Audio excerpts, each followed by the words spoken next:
یزید بن معاویہ، وہ نام جو تاخن اسلام میں ظلم، جبر اور بغاوت کی علامت بن گیا۔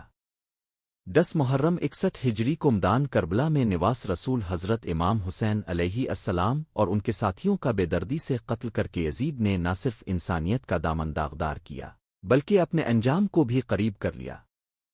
یہ کہانی یزید کی اس عبرتناک اور دردناک موت پر مبنی ہے جسے مورخین نے تفصیل سے لکھا ہے اور جو قیامت تک کے ظالموں کے لیے ایک سبق ہے۔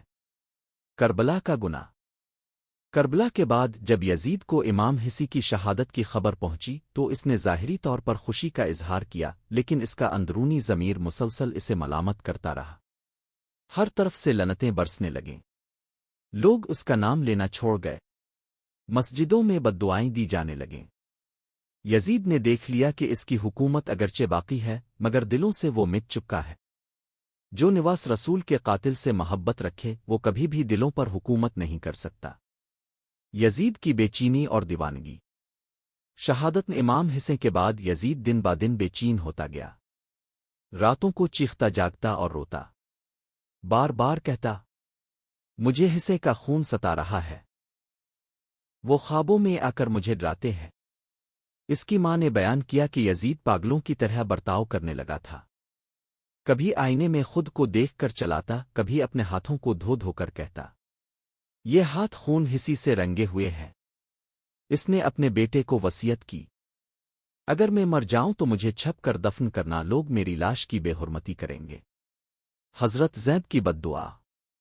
درن یزید پر جب حضرت زینب سلام اللہ علیہا کو پیش کیا گیا تو انہوں نے نہایت جلال سے کہا، یزید، تو نے ہمیں قید کیا، ہمارے مردوں کو شہید کیا، مگر یاد رکھ تیرا وقت بھی آنے والا ہے۔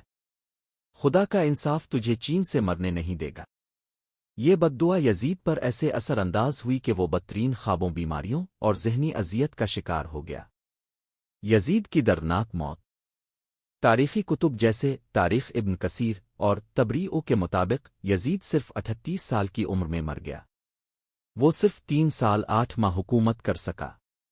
موت سے ایک دن پہلے وہ سخت بیمار ہو گیا، تیز بخار میں جلتا رہا اور مسلسل بڑبڑاتا رہا، مجھے معاف کر دو اے حسی، مجھے معاف کر دو۔